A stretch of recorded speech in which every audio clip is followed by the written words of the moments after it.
In a crowded school cafeteria, a spoiled bully dumped a birthday cake on a young girl's head while the whole room stayed silent, afraid of who her tormentor's father was.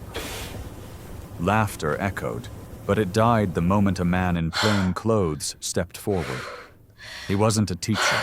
He wasn't a parent. He was her brother, a SWAT officer, home on leave.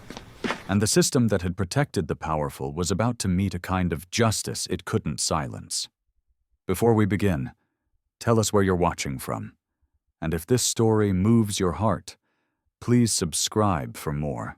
The autumn air in Maple Creek was cool and clean, carrying the faint scent of pine and rain that had passed through the mountains the night before. The town, nestled in a valley surrounded by gold-tipped aspens, seemed peaceful to anyone passing by. A postcard of American quiet. But to Ethan Cole, it was a silence that felt too heavy, like the stillness before a storm. Ethan, 38, carried the posture of a man who could never fully relax. He had served 12 years in Denver's SWAT division, and even in civilian clothes, dark jeans, a plain gray shirt, a leather jacket, his movements betrayed discipline. His body was lean and strong, his hair short and brown with threads of silver near the temples, and his eyes a shade of blue that seemed to assess everything they looked at. There were faint lines around those eyes, carved not by age but by sleepless nights, gunpowder, and the memories of doors he had kicked open and lives he hadn't managed to save. He had come home to Maple Creek for the first time in 3 years, craving quiet. The town hadn't changed much. 2 diners, 1 church, 1 small police department, and the Maple Ridge Middle School, where his little sister Lily studied. Lily was 13, bright and soft-spoken, with chestnut-brown hair that always seemed to fall into her eyes when she read. Since their mother's death, Ethan had become the closest thing she had to a parent. His work had kept him far away, and guilt had settled in his chest like dust that refused to be wiped clean. This trip was supposed to make up for that distance. A simple visit, a surprise lunch at her school. Nothing more. It was close to noon when Ethan walked up the hill toward Maple Ridge. The wind tugged at the flagpole, and the faint sound of laughter echoed from the cafeteria. The sound made him smile, until he stepped through the doors. Inside, the cafeteria buzzed with noise. Hundreds of students eating, talking, and scrolling on their phones.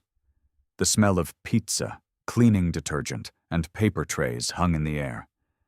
But near the center, a circle of students had gathered, their laughter sharper, crueler.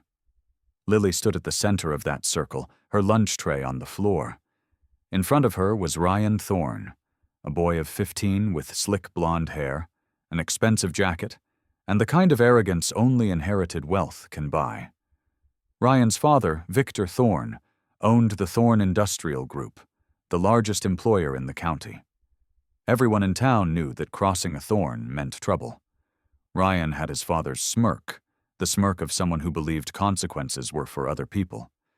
He held a birthday cake in his hand, white frosting and red letters that read, "Happy 15th, King Ryan."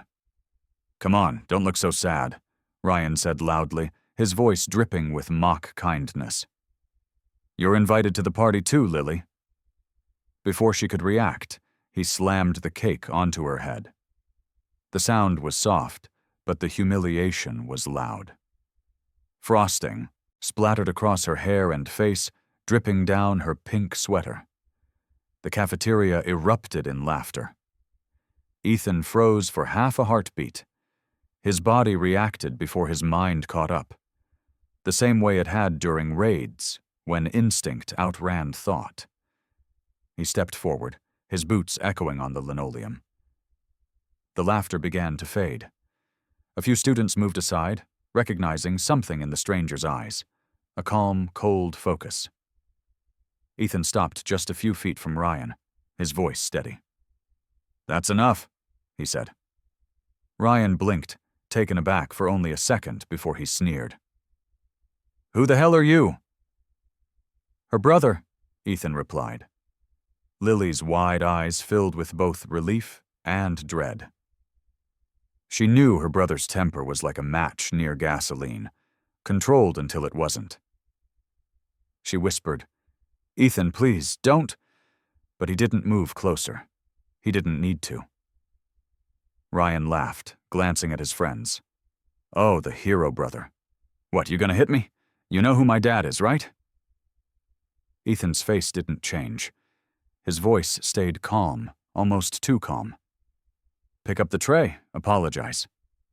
Ryan stepped forward, his teenage bravado puffing him up. "You don't give orders here, old man." The words "old man" hung in the air, but what struck Ethan wasn't the insult. It was the echo of a memory. Years ago, a hostage-taker had said the same thing, moments before Ethan had to pull the trigger. His pulse quickened, but he forced it down. Not here. Not now. He wasn't SWAT today. He was just a brother. Ryan shoved his shoulder as he tried to pass, and Ethan caught his wrist, firm, but not violent. "Enough," he said again, voice low, dangerous. A murmur rippled through the crowd. Someone pulled out a phone. Someone else whispered, "Record this." It all lasted seconds. Lily's tears mixed with the frosting on her cheeks. Then a teacher, a nervous man named Mr. Haynes, balding and sweating under fluorescent light, rushed forward. "Everyone back to your tables," he barked, though his voice trembled. To Ethan he said, "Sir, you can't be here. Please let go of the student." Ethan released Ryan immediately. "He's fine," he said, and turned to his sister. "Come on, Lily." But the phones had already done their damage. The camera caught the moment Ethan held Ryan's wrist, the way his jaw tightened, the glare that could make grown men freeze. It missed the cake, the laughter, the cruelty that came before. They left the cafeteria in silence. Outside, the sky had turned the color of steel, and the wind carried a promise of rain. Lily walked beside him, clutching her backpack straps, her voice small. "You shouldn't have done that," she whispered. "He humiliated you," Ethan said quietly. "I couldn't just stand there." "He's Ryan Thorne," she said, almost like a warning. "Dad always said the Thornes own this town." "I don't care who owns it," Ethan replied. But deep, down, he felt the old heaviness again. The knowledge that power didn't always wear a badge or a gun. Sometimes it wore a smile and owned the law. He took her to the car, letting her sit in silence. She stared out the window as raindrops began to fall, each one sliding down like a tiny mirror of her shame. Ethan gripped the steering wheel, his knuckles white. "This isn't over," he thought, "but I'll make it right." That evening, as he sat in the small rented cabin outside town, his phone buzzed. Dozens of notifications, a video, a caption, "Man attacks student at Maple Ridge School." He watched it once, jaw clenched, then again slower.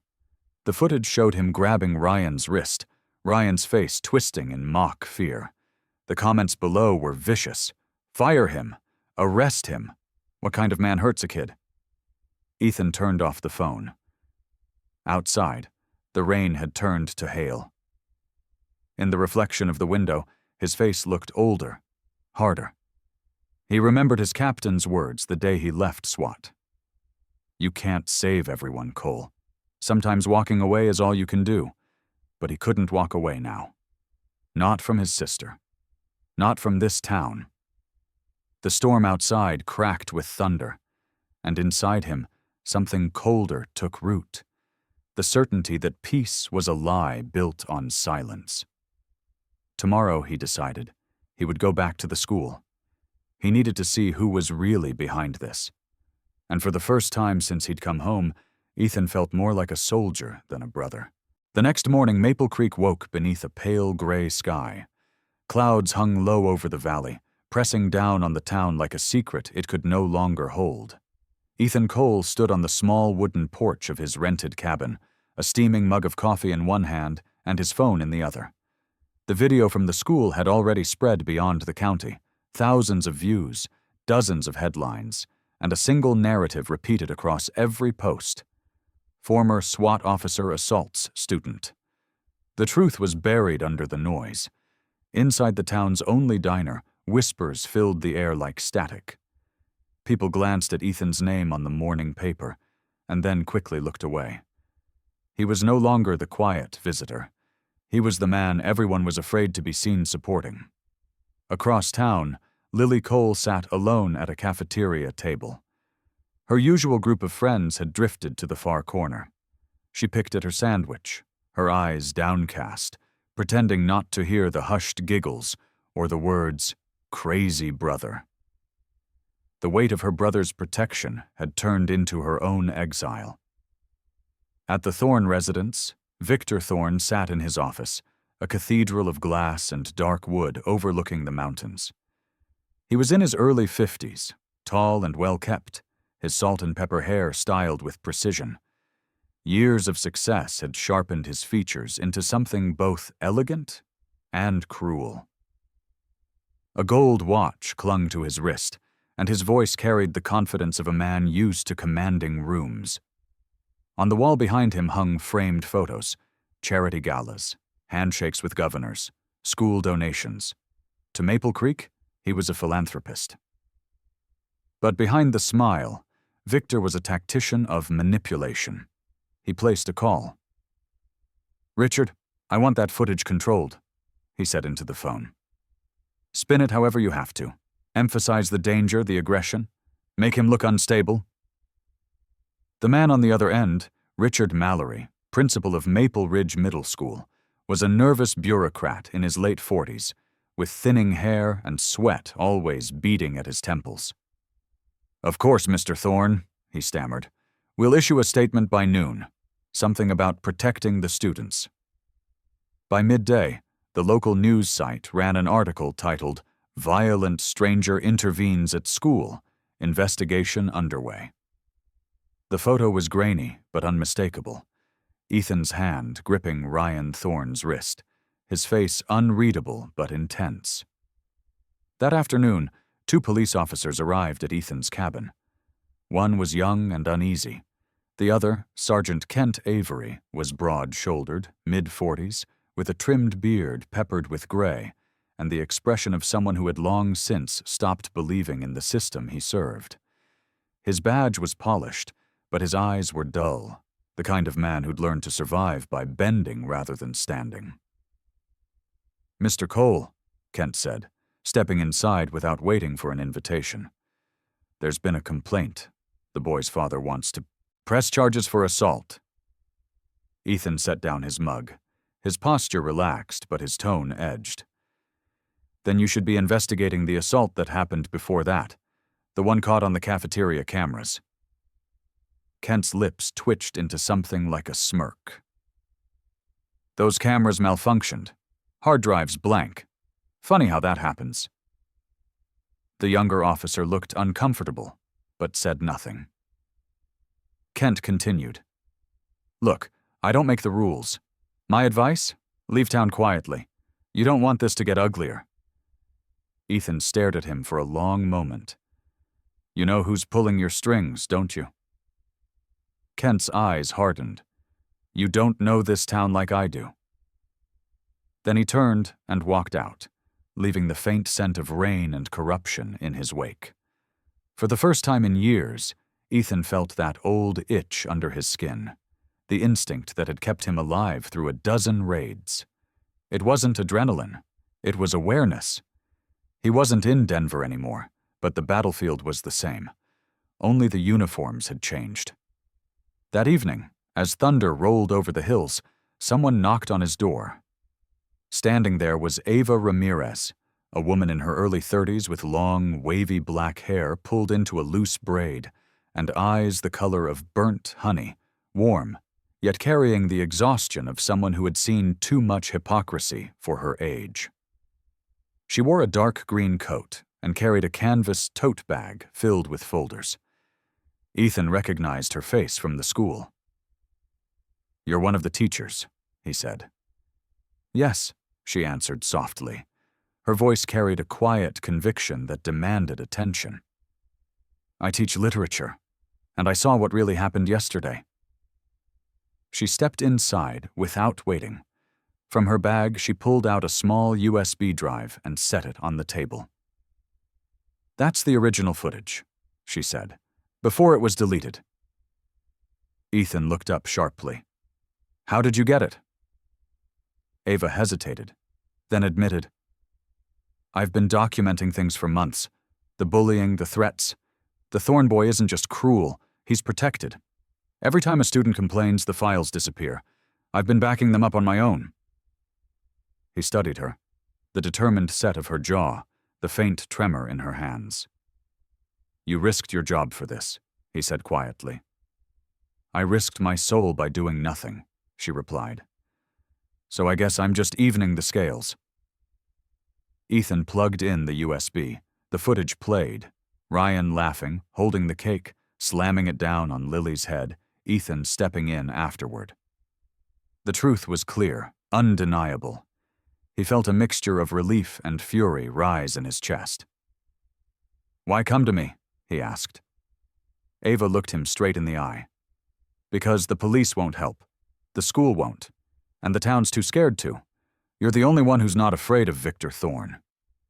Outside, lightning flashed, painting the room in cold white light. Ethan leaned back in his chair, the old habits returning, assessing, planning, waiting.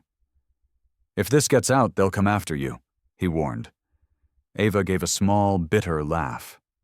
"They already have. They moved me to library duty last week. I'm just the problem teacher now." For a moment, neither spoke. The only sound was the rain against the window. Then Ethan said, "We'll need more than one video. If Thorn controls the police, we'll have to go higher. State investigators, maybe even federal." Ava nodded, a flicker of hope lighting her tired eyes. "You think they'll listen?" "They will," Ethan said, "once they see the right evidence." He glanced at the USB, then out into the night where the storm raged like something alive. "But first, we find out how deep this goes." As she left, Ava paused at the door. "Mr. Cole, you may have left the force, but you still wear that look, like a man about to kick down a door." He almost smiled.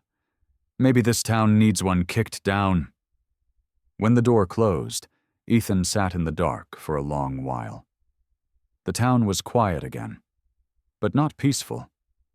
The storm outside had slowed to a drizzle, yet he could feel another kind building. Not in the clouds, but in the people, in the lies they had been fed for too long. He turned the USB drive over in his palm, its small weight feeling heavier than any weapon he had carried. This wasn't a mission given to him by command. It was personal, and personal was always more dangerous. In the distance, the first morning siren from the factory echoed faintly across the valley. Somewhere in his chest, Ethan felt a shift, that old soldier's certainty returning. The war had changed shape, but not its rules. You fight to protect. You fight because no one else will. And this time, the battlefield was Maple Creek. The next morning arrived with a dull mist blanketing Maple Creek, the kind that made every sound feel muffled, as if the town itself was holding its breath. Ethan Cole parked his truck near Maple Ridge School, his jaw tight, eyes tracking the rows of cars. His instincts were on high alert. A SWAT officer might leave his badge, but never his habits. Every movement, every sound in the quiet parking lot registered in his mind like pieces of a tactical puzzle. He wasn't here to confront anyone today. He was here to observe. Inside the school, Ava Ramirez walked the hallways with a folder clutched to her chest. She had barely slept. Her olive-toned skin looked pale under the fluorescent lights, and dark circles pooled under her eyes. Teachers who had once smiled at her now avoided eye contact. Whispers followed her. The one who defended him, the one who leaked something. The price of doing what was right was isolation, and Ava knew it well. She stopped at the teacher's lounge where Principal Richard Mallory was stirring sugar into his coffee. His shirt was crisp, but the tension in his shoulders betrayed unease. "Morning, Miss Ramirez," he said, forcing a smile. "I've been reviewing some complaints about your behavior online. You're attracting attention. That's not good for the school's image." Ava kept her tone steady. "The truth isn't bad for the school, sir. What happened to Lily Cole shouldn't be buried." Mallory's eyes flicked toward the doorway, checking if anyone was listening. Then his voice dropped. "You don't understand how this town works, Ava. People like the Thorns keep this place alive. If you go against them, you'll end up unemployed, or worse." She stared at him for a long moment. "Then maybe this town needs to die before it can start living again." She turned and left, leaving his coffee trembling in his hand. By midday, Ethan met her near the old library wing, a section of the school that smelled of chalk dust and forgotten stories. He wore a plain jacket and cap, blending in like any parent. Ava handed him a flash drive. "It's the financial records I pulled from the district server," she whispered. "It wasn't easy. I had to use my classroom login after hours." Ethan scrolled through the files on his tablet. Numbers filled the screen: donations, grants, and security fees. Each document bore signatures: Kent Avery and Richard Mallory. The amounts were large, round, and frequent, typical signs of laundering. Ethan frowned. "They've been funneling money through a scholarship fund." "Exactly," Ava said. "The Thorn Foundation gives to the school. The school signs fake invoices for security improvements. Then the money disappears into construction contracts that don't exist." As they spoke, a shadow flickered past the frosted glass of the library door. Ethan's instincts snapped into focus. He stood silently, his voice low. "We're being watched." He moved to the door, opened it just enough to glimpse the hallway. Empty, except for a janitor pushing a mop bucket. The man was tall, in his 50s, with a wiry frame and sun-damaged skin. His gray coveralls were clean, his posture military straight. When he turned slightly, Ethan caught the faint outline of a tattoo on the man's wrist. A faded eagle emblem, military issue. "New custodian?" Ethan asked when the man passed by. Ava nodded. "Yeah, they said his name's Hank. Started last week. Quiet guy." Ethan watched Hank disappear down the hall, the mop gliding noiselessly across the floor. Something about him didn't fit. Too alert, too deliberate. "Quiet guys," Ethan muttered, "are the ones you listen to most." That evening, Ethan and Ava met again in her small apartment above the bookstore downtown. The walls were lined with old novels, and a single lamp cast soft light over the table where the flash drive sat. Outside, rain tapped against the window. "I sent the video and the documents to the Maple Gazette," Ava said. "The editor, Mark Dalton, promised to run it tonight." Ethan nodded, his face unreadable. "Dalton, I know him. He used to report on corruption cases before he went quiet." Hours later, Ava's phone buzzed. A message from Dalton. "We're taking it down. Too risky, sorry." Then the link vanished. Ethan exhaled sharply. "They got to him." "They control everything," Ava said bitterly. "Even the truth." "No," Ethan replied, his tone steel cold. "Not everything." He pulled out his phone, opened his contacts, and scrolled to a name. Sam Porter, a former police investigator turned private analyst. Sam was in his 40s, tall and burly, with a face carved by years of moral compromise. He had once been Ethan's spotter during SWAT operations before quitting after a hostage case went wrong. Since then, he'd worked in the gray zone, part journalist, part fixer. Ethan texted him the summary of the evidence. Within minutes, a reply came. "Be careful. Thorn's tied to a development project, money from out of state, real estate, politics, drugs. You're poking at a nest. Ethan's jaw tightened. He looked at Ava. We need to dig deeper. This isn't about a school anymore. Meanwhile, at the Thorn estate, Victor Thorn sat in his private lounge, the lights dim, a glass of whiskey in hand. Beside him stood Kent Avery, his uniform immaculate, his face calm. Cole's been talking to the teacher, Thorn said. I want them discredited. She's fragile. Make her look unstable. And him?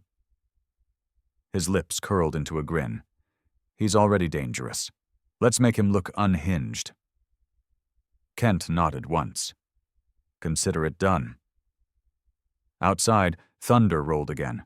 In the flicker of lightning, Victor's reflection shimmered in the window, the face of a man who had mistaken power for immortality. Back in town, Ava stared at the rain as if searching for answers in its rhythm. They'll come for us next, she said quietly. Ethan, standing by the window, didn't flinch. Let them. I've seen worse storms than this. He turned, his expression softening for the first time that day. You could walk away, Ava. Nobody would blame you. But Ava shook her head. If I walk away, every kid like Lily stays trapped. I'm done being silent. Ethan looked at her, truly looked, and saw not a teacher, but a soldier in her own war. A quiet hero in a world that rewarded cowardice. Then we move forward, he said. He unplugged the flash drive, pocketed it, and glanced toward the shadows stretching across the floor. Somewhere beyond those walls, the powerful were watching. But the truth, he knew, was already awake. And once awake, it never slept again. Outside, the mist had thickened, swallowing the streetlights until they glowed like ghosts. Maple Creek was quiet. Too quiet. The kind of quiet that always came before the sound of glass breaking. And as Ethan locked the door behind them, a black sedan rolled to a stop at the end of the street. Inside, Hank the custodian watched from behind the wheel, his expression unreadable, his eyes reflecting nothing but rain. The rain had been falling since dusk, thin at first, then heavier, until the whole town of Maple Creek seemed drowned in its sound. The streets glistened under dim yellow lamps, puddles reflecting the quiet emptiness of a town that didn't want to be seen. From his cabin window, Ethan Cole watched the same black sedan that had been parked across the road for 3 nights. Its headlights were off, but he could sense the presence inside, patient, unblinking. He sipped black coffee that had long gone cold, the taste bitter against his tongue. Ava's voice echoed in his mind. They control everything. He knew she was right. And still some part of him believed in patterns, in clues that revealed themselves when one stayed still long enough. In SWAT, they called it the rhythm of a threat, the way silence could shout louder than noise. Inside town, Ava Ramirez sat in her small classroom, grading essays under the dim light of her desk lamp. The school was empty, but her computer screen showed a flicker she didn't cause, a login notification. Her eyes narrowed. Accessed by administrator. She hadn't logged into that account in days. Ava opened the security panel, fingers trembling slightly. The camera system, the one she'd used to record the evidence, was being accessed remotely. Someone was erasing history. She called Ethan immediately. "They're inside the school servers," she whispered. "Get out of there," he ordered. "Now!" But as she stepped into the hall, her heart froze. A figure stood at the end of the corridor, half lit by the emergency exit sign. Hank, the custodian. His mop bucket stood still, but his eyes were on her. "Long night, Miss Ramirez," he said, voice steady and polite. "Yes," she replied, forcing calm. "Just finishing up." He nodded, his gaze lingering a moment too long before he walked away. The echo of his boots faded into the rain outside. Ava left the school trembling, the feeling of being watched still clinging to her skin. Across town, Lily Cole sat in a small cafe with two classmates, trying to pretend everything was normal. The rain battered the windows, and the lights flickered with each gust of wind. Her phone buzzed, a message from an unknown number. "Your brother can't protect you forever." Another one followed. "Meet me outside. I'll explain everything." The tone was calm, persuasive, and she hesitated. Maybe someone wanted to apologize, to help. She excused herself and stepped into the rain, her hood up, phone trembling in her hand. The street was empty except for a black SUV idling near the corner. The back door opened. A man stepped out, tall, thick-shouldered, with a clean-shaven head and a scar running along his jaw. His name was Derek Voss, Victor Thorne's driver and fixer. In his late 30s, Derek had the cold efficiency of a man who'd done worse things than he remembered. "Lily, right?" he said, voice deep, casual. "Your brother's been mixed up in some bad stuff. Mr. Thorne wants to fix this quietly. Come on, I'll take you home." Something in his voice almost sounded kind. Lily hesitated, then took a step forward. But the moment her hand touched the door, a cloth covered her mouth, and everything went dark. By the time Ethan got the alert from Lily's emergency app, a signal she'd never used before, her phone was already offline. He felt his stomach drop. "No," he muttered, already grabbing his jacket. His training switched on like a trigger. His movements became precise, automatic. The storm outside greeted him with icy hands, the kind that soaked through clothes and skin, but he didn't feel it. He tracked the signal's last ping, an old gym building behind Maple Ridge School. The structure had been abandoned for years, windows boarded, roof sagging, but it was close enough to the edge of town to be hidden. Ethan popped open the trunk of his truck, revealing a weathered case. Inside, tools of another life, tactical gloves, a collapsible baton, a headlamp, a compact breaching bar, and a small earpiece still marked D for Denver SWAT. He slid it in like he never left the field. When he reached the gym, the rain had turned into a curtain. The sound covered his approach. He circled the building, eyes scanning for movement. Through a cracked window, faint light flickered. Inside, he saw Lily, tied to a chair, her hair matted, her face pale. Derek Voss stood nearby with two older teens, both wearing varsity jackets, both scared but pretending not to be.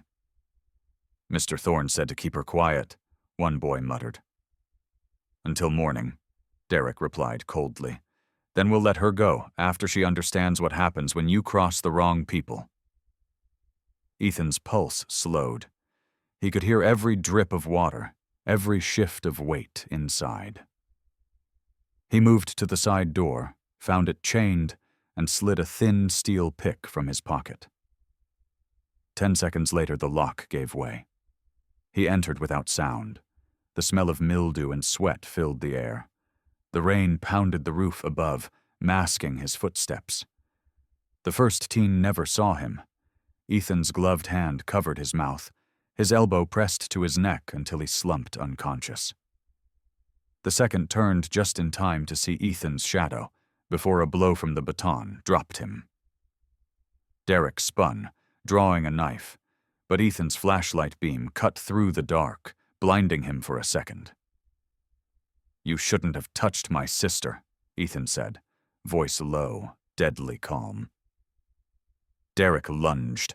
The knife scraped Ethan's arm but found no purchase.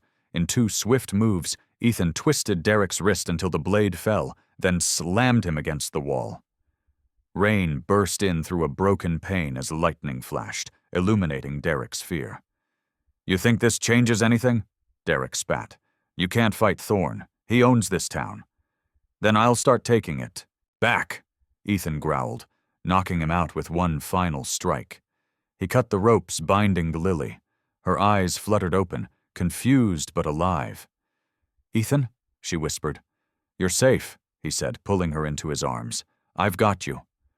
Outside, Ava sat in her car, watching the gym through the rain-slick windshield. She had hacked into the school's old camera system again and was live-streaming what she could capture: the figures, the storm, the desperate rescue. "Come on, Ethan," she whispered. When Ethan and Lily emerged from the gym, soaked but unbroken, the cameras caught it all. A man carrying his sister through the storm, headlights glinting off their faces, blood mixing with rainwater, an image that would travel faster than any lie. Within an hour, the live stream was everywhere. The truth that Victor Thorne had buried finally clawed its way into the light. The whole of Maple Creek watched, in silence, as their forgotten courage flickered awake. Morning broke over Maple Creek like a confession. The rain had stopped, but the streets still shimmered with its memory. Mud pooled at the edges of the sidewalks, and the air smelled of wet cedar and diesel. For the first time in weeks, the town wasn't silent. The sound of engines echoed from the highway.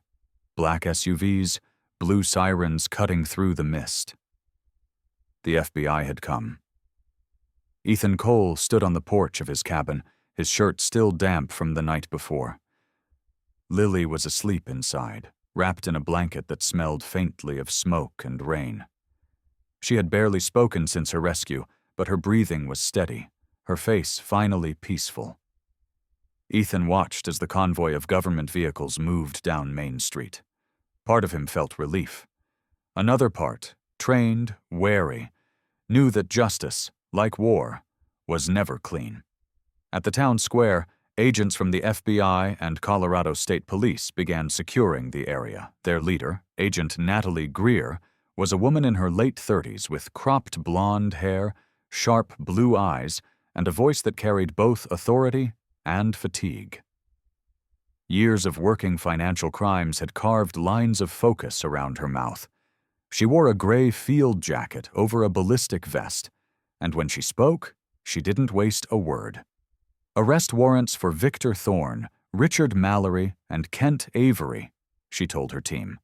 "Charges include conspiracy, obstruction of justice, money laundering, and kidnapping. Get them alive." As the agents dispersed, the townspeople began to gather in cautious curiosity. Farmers, shop owners, mothers clutching their children, all drawn by the unfamiliar sight of authority that didn't belong to the Thornes.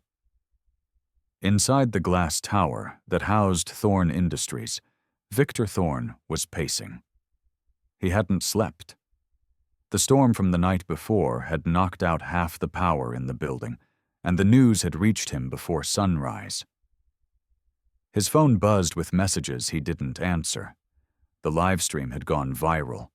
Millions of views, national outlets picking it up, headlines calling Ethan a hero. He stood before his panoramic window, the mountains in the distance shrouded in fog.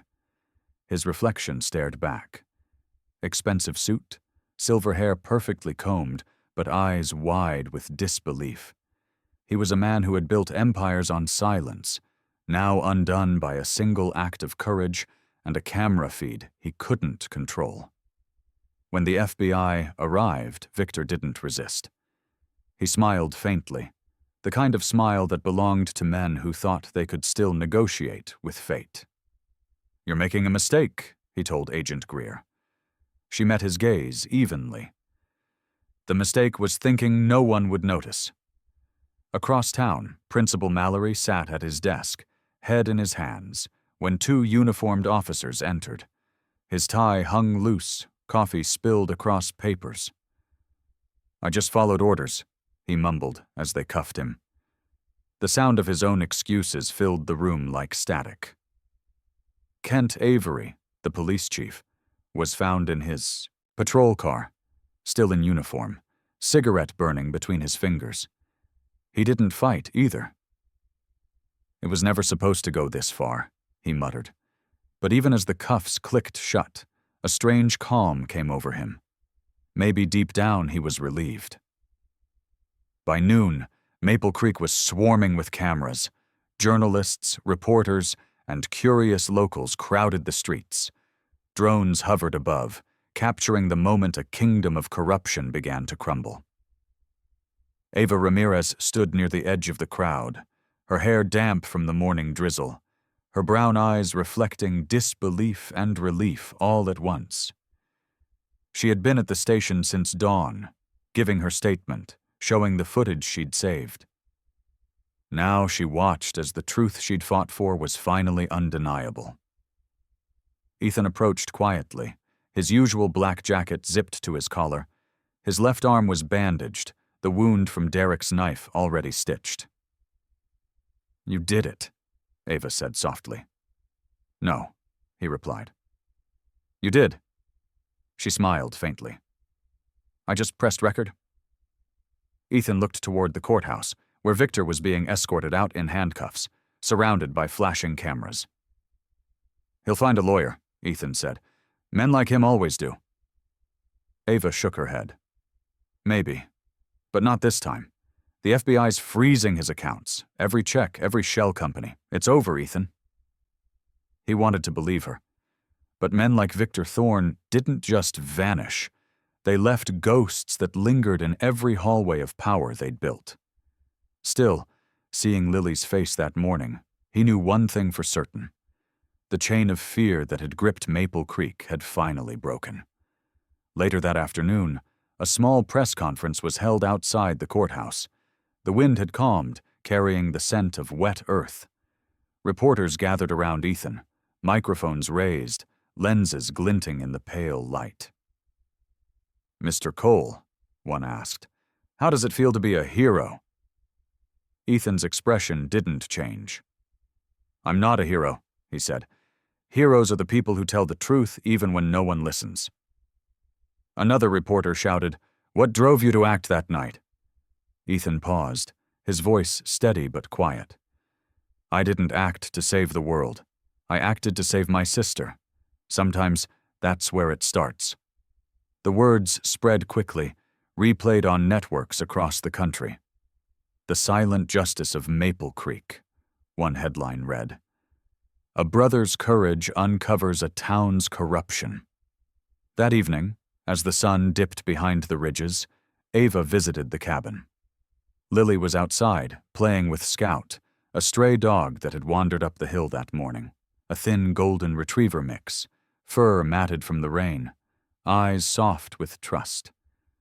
Lily had given him a name and a promise. "You're safe now." Ava watched them from the porch. "He's lucky," she said. Ethan smiled faintly.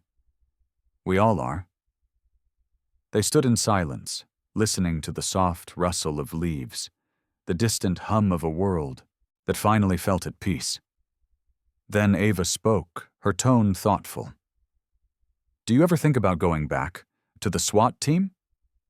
He shook his head. "I've seen enough walls kicked down. Maybe it's time to build something instead." When she left, the sky was deep blue, the stars shy but visible. Ethan sat on the porch, Scout curled at his feet. He could still hear the rain in his memory. The night it all changed. For the first time in years, the silence around him wasn't heavy. It was honest. A month after the storm, Maple Creek had changed its rhythm. The streets were busier now, not with gossip, but with rebuilding. The air was crisp with early spring, the kind that carried the scent of pine and distant rain. The town's silence, once heavy and fearful, now sounded like peace. Birds returned to the trees behind the Maple Ridge School, and the laughter of children slowly filled its hallways again. On a Friday morning, Ethan Cole parked his truck beside the familiar red brick building. His uniform had changed. The navy blue tactical vest of SWAT rested once again on his frame, the insignia polished. He had returned to duty a week ago, his commanders in Denver personally requesting him back. But this visit wasn't official. Every Friday he made the 2-hour drive to Maple Creek, not because of orders, but because of a promise, to his sister and to the town that had finally found its voice. Inside the school cafeteria, sunlight poured through new windows.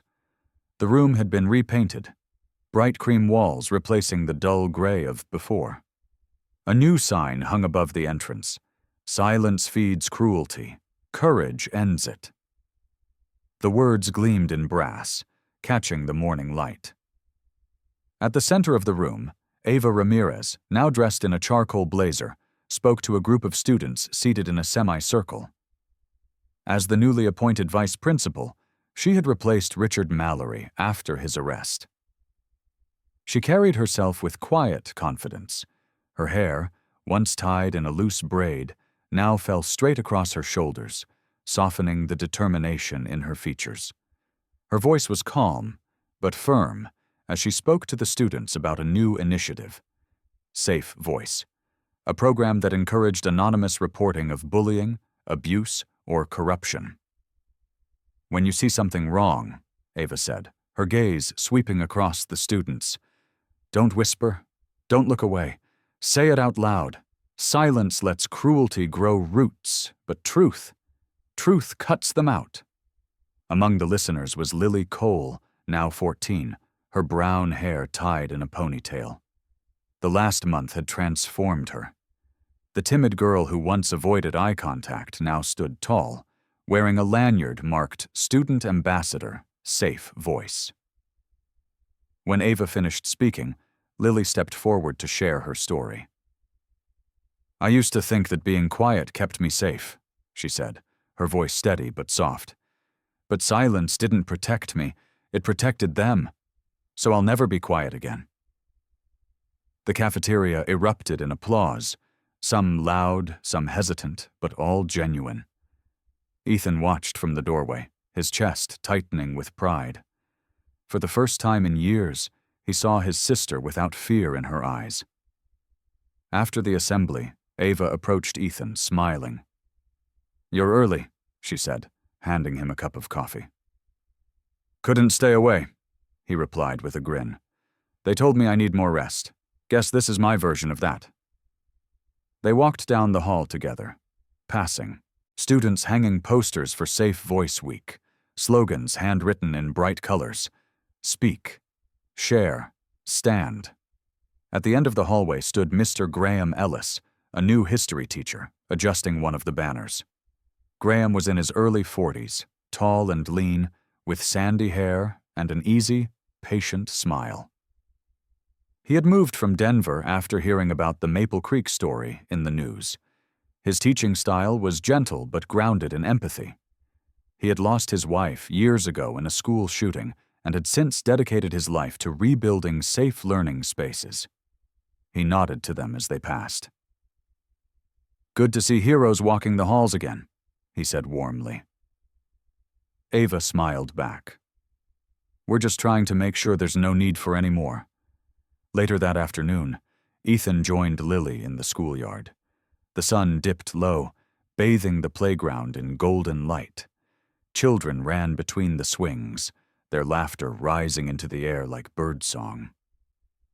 Scout, the golden retriever Lily had adopted, chased a ball across the grass, his fur now clean and shiny, his tail wagging furiously. Lily leaned against the fence, eyes following the other kids. "They don't look at me weird anymore," she said quietly. "They never should have," Ethan replied. "But that's what happens when people see what courage looks like. It gives them permission to stop pretending." Ava joined them a few moments later, carrying a clipboard. "We're getting visitors from the State Education Board next week," she said. "They want to use Maple Ridge as a model for other schools." Ethan raised an eyebrow. "Model for what?" "For speaking up," Ava answered. "For changing the story." The wind picked up, rustling the trees and the new banners strung across the schoolyard. Safe Voice. Every word matters.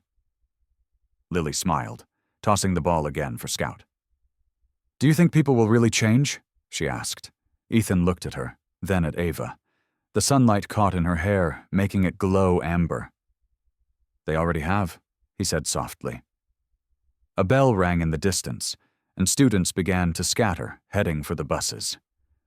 The golden hour stretched longer than usual, the kind that made time slow down. Ethan leaned against the fence, taking it all in: the laughter, the sunlight, the peace he never thought he'd feel again. Ava turned to him. "So, Officer Cole, back to saving the world?" He chuckled. "Just keeping the peace. But this—" He nodded toward the school, the children, his sister. "This is what saving the world really looks like." As the last bus pulled away, the schoolyard fell quiet, except for the soft panting of Scout lying beside them. Ava looked up at the new sign above the gate, the one Ethan had helped install that morning. "Courage ends it." She traced the letters with her eyes and whispered, "Do you think they'll still be afraid?" Ethan's answer was simple, but it carried the weight of everything they had survived. "When someone dares to speak the truth," he said, "fear has nowhere left to hide." The three of them, the soldier, the teacher, and the girl who had learned to speak, stood beneath the fading light as the sky turned the color of forgiveness. The town of Maple Creek exhaled, alive again, no longer silent. In a world that often rewards silence, Maple Creek found its miracle not in thunder or lightning, but in the courage to speak. Sometimes God doesn't send angels with wings. He sends people like Ethan, Ava, and Lily, whose faith, love, and bravery remind us that goodness still breathes in quiet corners. Every act of truth, no matter how small, is a prayer answered, a light lit against the darkness. And perhaps that is the real miracle, that through our pain, God still calls us to stand, to protect, and to believe that even broken towns and weary hearts can be healed. If this story touched you, share it with someone who needs hope today. Leave a comment, subscribe for more stories of faith and courage, and may God bless every one of you watching, guiding your steps through every storm you face.